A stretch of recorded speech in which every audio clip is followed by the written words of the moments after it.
Sa Majesté fêtera ses 70 ans sur le trône cette année. Ce sera la première fois qu'un monarque britannique franchira cette étape extraordinaire.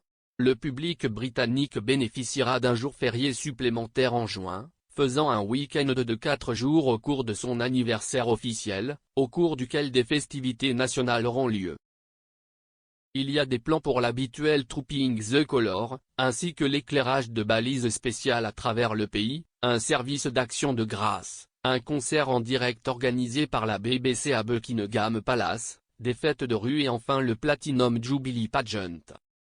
Cependant, des incertitudes subsistent quant à la manière dont cette année progressera en termes de lutte contre le Covid-19. Au cours des 2 dernières années, de nombreux grands événements ont dû être annulés, reportés ou massivement réduits. Lorsque le prince Philippe est décédé en avril de l'année dernière, les préparatifs en place depuis des décennies ont dû être abandonnés au profit d'une cérémonie beaucoup plus petite. Alors que beaucoup pensaient que la version réduite était peut-être plus appropriée pour le duc d'Édimbourg, qui n'aimait pas être embêté, l'image de la reine assise seule dans la chapelle a touché le cœur des républicains les plus coriaces. Les jubilés précédents, y compris les médailles d'argent, d'or et de diamant du monarque, ont été d'énormes célébrations qui ont donné aux Britanniques l'occasion de se réunir autour d'une joyeuse occasion. Le jubilé de platine s'annonce très spécial, étant donné qu'il s'agit du premier de l'histoire britannique. Si les célébrations doivent être écourtées, cela laissera de nombreuses personnes très déçues, probablement aucune plus que la reine elle-même. Pod Save the Queen est hébergé par Zoé Forcey et présente le rédacteur royal du Daily Mirror, Russell Myers. Monsieur Myers a noté, il y aura d'autres occasions de rencontrer la famille, il y aura d'autres occasions de faire la fête, car bien sûr, si est le jubilé de platine l'année prochaine.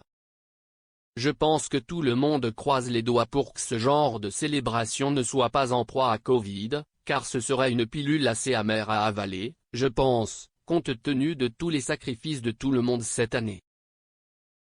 Monsieur Myers a ajouté que la reine avait à nouveau annulé le Noël de Sandringham pour la famille royale.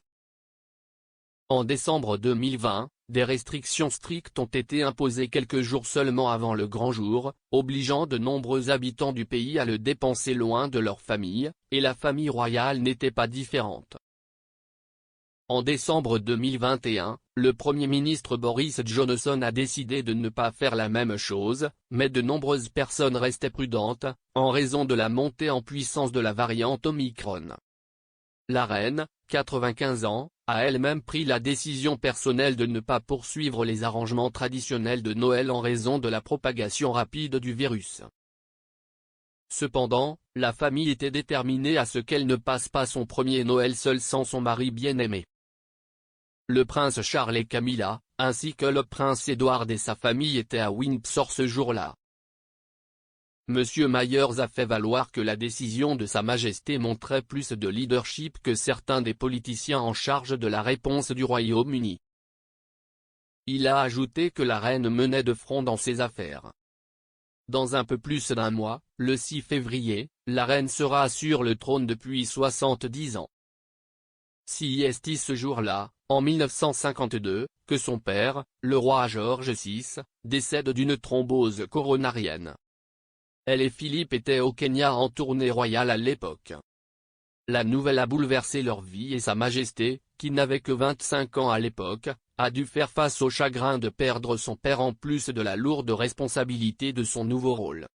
Son règne a connu d'énormes changements, à la fois au sein de la monarchie, au Royaume-Uni dans son ensemble et dans le monde, et les célébrations du jubilé de platine devraient refléter le monde moderne dans lequel nous vivons et le rôle que la monarchie joue.